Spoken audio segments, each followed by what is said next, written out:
Should you quit? Oh, that's a big answer, right? Should you quit? Now, one, do not believe in quitting because I think when you actually quit, that is the definition of failure. And this is a whole different story. One of my clients gave me a call and says, "Hey, would you talk to my wife? She's currently in coaching and she's feeling a little bit frustrated." And I said, "Absolutely. I knew his wife. I've been coaching him for a couple years. I would love to have a conversation with her to see what's going on." And so she came to the call. And so I just started with a series of questions like, tell me about what's going on. And so she went on and on. I've had a coach now for about 8 months. My business has never been further down than what it was. I am not being held accountable. I feel like I'm doing things that I really wouldn't want to do. I just, Kimberly, I'm frustrated. And I understood. I felt her frustration. So I immediately went into a little bit of clarity. Like I wanted to understand more. Tell me about the calls. Tell me about what you're doing. Tell me about what you're not doing.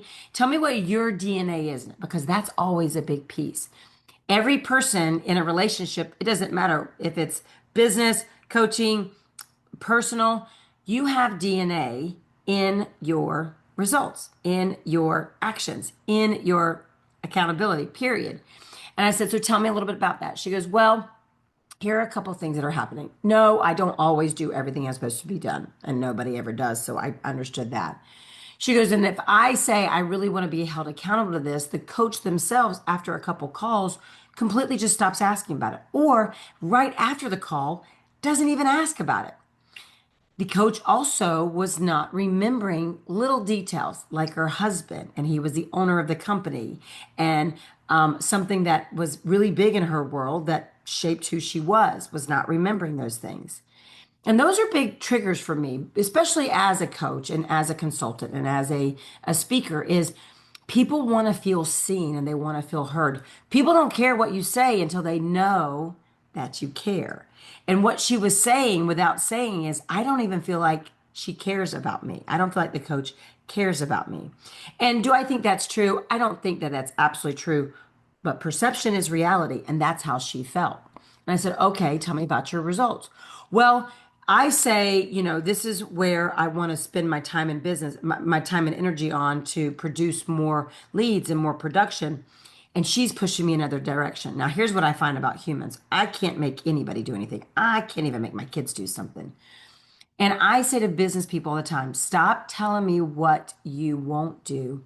Tell me what you will do. And when you tell me what you will do, we can put our time and our energy into that.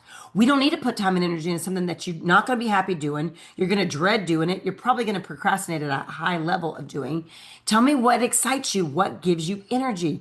And what she loves to do is she loves charity and she loves to give back to the community and she loves her clients and she's just got a big heart. At the same time, she can get very distracted. So if she goes into something she doesn't like to do, she's immediately going to have a high level of anxiety to it, and not want to do it.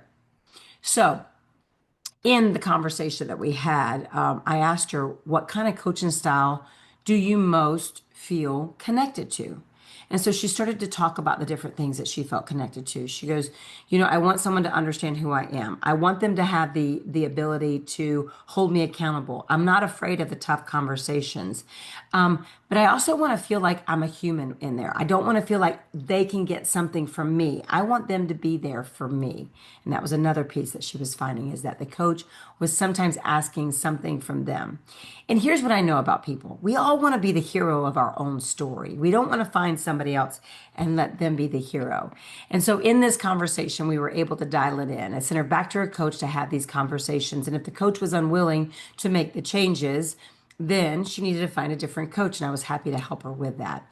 So I want to tell you, quitting is not the option. Just because someone may not be a good fit for you in the coaching style doesn't mean they're not the right fit for you. They're that you don't have any coach out there. You get to find your coach. You get to find it. I've had so many coaches, and some were a great fit, and some were not. Some were a great fit for a long time, and then we grew out of our coaching relationships. So if you ever have any questions about that, feel free to DM me or to respond below. I'm happy to help you with any of those things.